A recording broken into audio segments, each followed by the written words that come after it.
સરસ મજાના ફલાફલની બ્રેડ મળી ગઈ છે, એટલે કે આપણી એવી સરસ મજાની ફલાફલ નાન મળી છે કે આ ફૂલશે, ફૂલીને ડબલ ધ સાઇઝ થશે.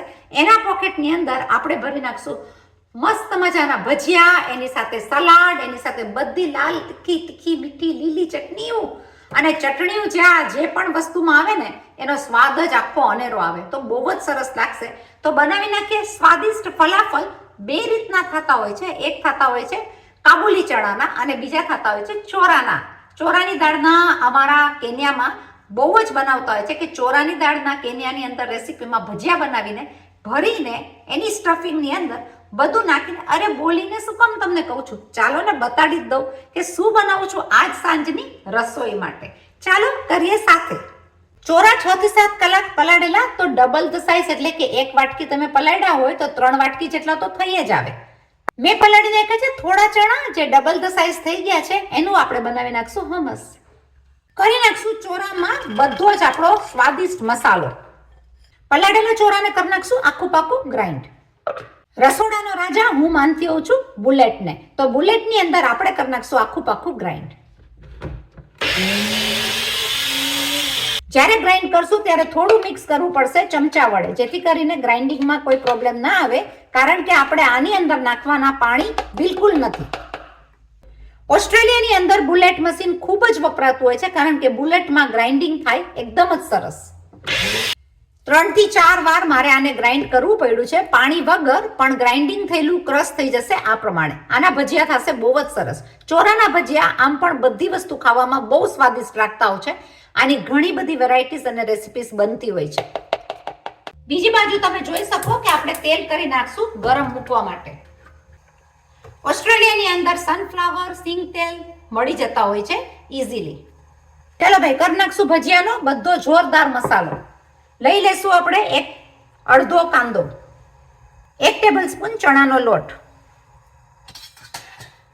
થોડા એવા લીલા મરચા, 1 ટેબલ સ્પૂન મરચાની ભૂકી, 2 pinch of chilli flakes, pinch of મરી, માપથી મીઠું. લઈ લેશું ફરતું એવું લીંબુ, કોથમીર કાપેલી, મેથીના પાન કાપેલા. મેથી અને સરગવાના પાન આની અંદર મિક્સ છે. કરી નાખશું બધી વસ્તુને મિક્સ.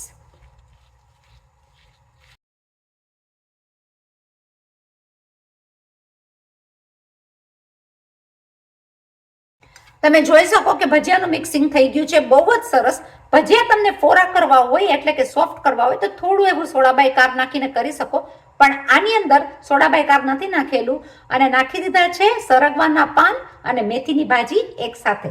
તો બહુ જ સરસ સ્વાદિષ્ટ હેલ્ધી આ ભજીયા બહુ સ્વાદિષ્ટ લાગતા હોય છે. કરી નાખશું ફલાફલના ઇઝીલી ભજીયા. આ ભજીયાની અંદર મેંદાનો લોટ પણ તમે વાપરી શકો ચણાના લોટની બદલેમાં, અને ભાજી પણ તમે મિક્સ કરી શકો બધી જ. પાલક છે, મેથી છે, જે પણ તમને સ્વાદિષ્ટ લાગે એ પ્રમાણે તમે નાખીને કરી શકો સ્વાદિષ્ટ ભજીયા.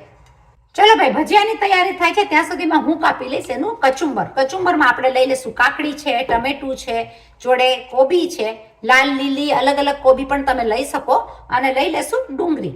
મારી પાસે જે અવેલેબલ છે એ પ્રમાણેની વસ્તુમાં હું બનાવી નાખીશ એનું સલાડ. બધી વસ્તુને કાપી લેશું ઝીણી ઝીણી.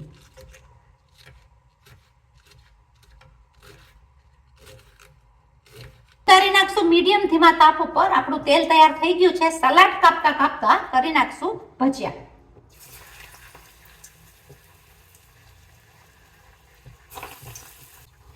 આ ભજીયા આપણા થતા જાય છે મીડિયમ ધીમા તાપ ઉપર, જેથી કરીને પાકી પણ જાય અને ભજીયા લાગશે એકદમ જ સરસ. ચલો, જ્યારે આપણે આ ભજીયા બનાવીએ છીએ ત્યારે એક લાઈન તો આપણે આ ગાઈ જ શકીએ.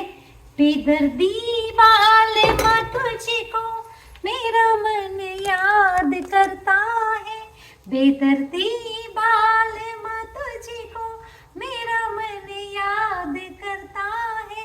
રસોઈ બનાવી અને પોતાના મનનું ગાવું, એટલે કે તમને જો શોખ હોય તો 1-2 લાઈન ગાતા ગાતા રસોઈ બનાવીએ, રસોઈનો સ્વાદ ઓર જ વધી જાય. સાચું કે નહીં? લખજો કોમેન્ટમાં જરૂર. જો મારી રેસીપી ગમે તો લાઈક કરો, શેર કરો, સબસ્ક્રાઇબ કરો. કેન્યાની રેસીપી આની અંદર બહુ બધી જોવા મળશે અલગ અલગ રીતના. આને કહેવામાં આવતા હોય છે ભડાલીના ભજીયા પણ, અને ભડાલીના રીતથી ખાવાની રેસીપી કેન્યાની રેસીપી ઓસ્ટ્રેલિયા બીના મોદીમાં છે. સ્વાદિષ્ટ ભજીયા થઈ ગયા છે રેડી. જો ભાઈ આપણું બધું સલાડ થઈ ગયું છે કાપીને તૈયાર. કાબુલી ચણાને કાઢી નાખશું પાણીની અંદરથી અને હમસ બનાવવા માટે તલને કરવા પડશે શેકીને રેડી. હું લઈ લઈશ આમાં અંદાજે જોતા એવા તલ. તલને શેકીને કરી નાખશું બ્રાઉન. ધીમા શેકાઈને તલ થઈ ગયા છે બ્રાઉન. લઈ લેશું તલને જગની અંદર. લઈ લેશું એની અંદર ચણા. લઈ લેશું થોડું એવું લીલું મરચું. માપથી મીઠું. લઈ લઈશ અંદાજે 2 ટેબલ સ્પૂન જેટલું ઓલિવ ઓઇલ. હમસ બનાવવા માટે ઓલિવ ઓઇલનો સ્વાદ વધારે સરસ આવતો હોય છે, તો ઓલિવ ઓઇલ તો ભાઈ જરૂરી છે.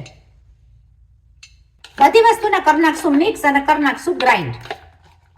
1 table spoon olive oil add કરીને કરી નાખશું પાછું ગ્રાઇન્ડ. આપણને જેવું જોઈએ છે એ પ્રમાણેનું હમસ તૈયાર થઈ ગયું છે. નાન બ્રેડને કરી નાખશું ગરમ કરીને તૈયાર. જ્યાં સુધી આપણી બ્રેડ તૈયાર થાય છે ત્યાં સુધીમાં આપણે બનાવીને એક ખાટી મીઠી ચટણી. સરસ મજાની ફૂલતી રોટલીને જોવાની મજા જ ઓર આવે. આપણે આને બનાવી નાખશું કાપીને રેડી.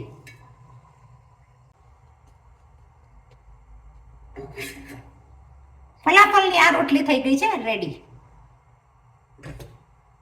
હું કરીને રાખતી હોઉં છું આ રીતના બનાવીને ફ્રોઝન ડીપ ફ્રીઝમાં. જ્યારે પણ કરવું હોય ત્યારે પડે ઈઝી. લાગે છે ને સ્વાદિષ્ટ રેસીપી રેડી. ચલો ભાઈ ફલાફલનું સરસ મજાનું ફિલિંગ ચાલુ કરી દઈએ. પહેલા લઈ લેશું બધી અલગ અલગ ચટણીઓ. તો મેં શરૂઆત કરી દીધી છે લીલી ચટણી. આની અંદર તમે અલગ અલગ લાલ, લીલી, તીખી બધી ચટણીઓ ભરી શકો. છોકરાઓના લંચ બોક્સ માટે કે ડિનર માટે કે લંચ માટે કે ગેસ્ટ આવ્યા હોય ગમે એમાં હેલ્ધી આ રેસીપી બહુ જ સરસ લાગતી હોય છે. સાથે લઈ લેશું ખટ્ટું મીઠી ચટણી. ફળની અંદર ભરી લેશું લાલ ચટણી. લસણની ચટણી છે કે લાલ ચટણી છે, તીખી તમને જે પ્રમાણે જોઈએ એ પ્રમાણે તમે તીખાશ એડ કરી શકો. લઈ લેશું આપણું બનાવેલું હમસ. આનો સ્વાદ બહુ જ સરસ આવે છે. તીખાશ તમને એડ કરવી હોય તો મરચા પણ નાખી શકો, પણ લાલ લીલી તીખી ચટણીના હિસાબે હમસ એમને એમ પણ સરસ લાગશે, કારણ કે હમસની અંદર છે તલનો અને ઓલિવ ઓઇલનો સ્વાદ. જોયું તમે ફિલિંગ કેવું સરસ દેખાય છે. ભરી નાખશું આપણા ભજીયા.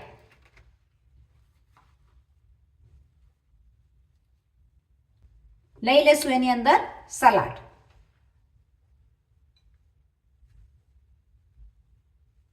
હવે આની ઉપર તમારે કોઈ પણ ચટણી નાખવી હોય તો તમે નાખી શકો, પણ આપણું ફલાફલ થઈ ગયું છે રેડી. ફલાફલ થઈ ગયું છે રેડી. કરી નાખશું ટેસ્ટિંગ.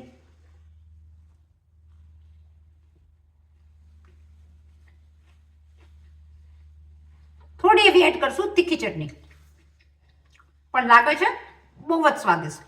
જરૂરથી બનાવજો અને બીજાને કરજો ફોરવર્ડ.